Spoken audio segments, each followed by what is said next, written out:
Just days ago, a new anti-espionage law went into effect in China, fueling fears that foreign businesses in the country could face legal risks as a result.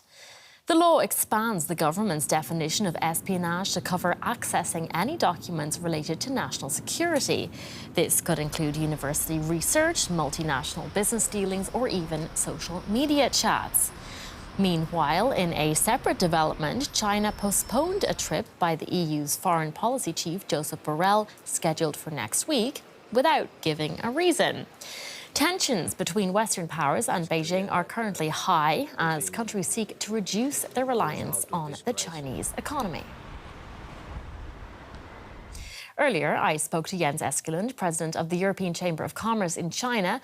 I began by asking him how worried foreign businesses are about this new anti-espionage law. I think we are not particularly worried about the anti-espionage law by itself.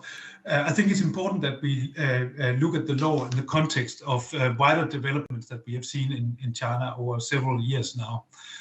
We have seen that security considerations and security-based self-reliance consideration are beginning to seep into more and more aspects of economic life, and I think that is probably the primary concern for us. We are not aware of specific instances where companies have had issues with the anti-espionage law itself. Is also relatively new. It only took effect on the 1st of July, but it sort of fits into a pattern of more and more sectors of the economy that are coming within the purview of security considerations. We have seen now for several years this drive towards enhancing Chinese self-reliance, whether it's within food, within energy, within technology, and that's something that has a fairly direct impact on European business. So instead of focusing on this one particular law itself, I think it's more the trend line, the direction of travel that worries us, that security considerations seem to take a larger and larger part in terms of political considerations in China. Now, you've been living and working in China for 25 years. Would you say there is more or less of a level playing field now than there was when you first arrived? It's a good question, because 25 years ago, China was really a very different country. China was just getting ready to enter into the WTO. And of course, China's entrance into the WTO was the very big instance of market opening in China.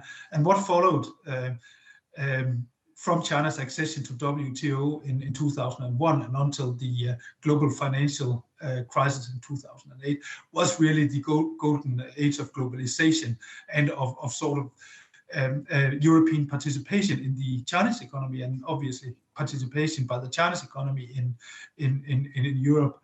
What we have seen then after the global financial crisis is that we have seen that it has, in particular over the past decade, progressively in certain areas become a little bit more difficult for European companies to participate.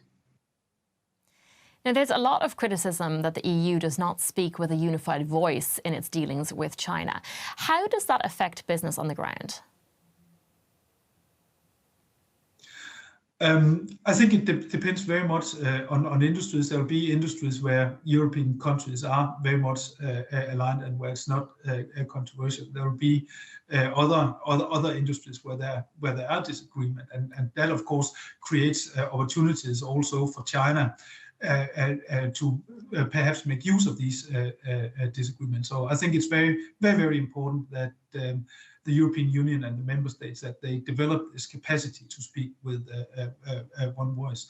And I can understand also on the Chinese side if there is a bit of frustration sometimes by the mixed messaging coming out of member states. So at least from a European perspective, sitting in China, it would be very beneficial if we can make sure that whenever we engage externally with China and other countries, that we move towards having a unified voice. Now, both the US and the EU said they want to de-risk but not decouple their relationship with China. What does this mean in concrete business terms? I think that's really the big $64,000 question everyone is asking themselves right now. And I think a lot of the drama surrounding that question about de-risking is exactly because we have not yet given the concept a lot of content. I think the moment that you begin to look into what would de-risking actually entail in concrete terms, I think a lot of the drama will dissipate, and we'll find out that probably the amount of trade in scope of a de-risking process, at least that would be my expectation, is probably somewhere in the low single digits of total trade with China. So not something that is going to dramatically change or even significantly change the overall trading picture between Europe and China. And I think that's important, that we begin to talk about specifics so we can take the drama out.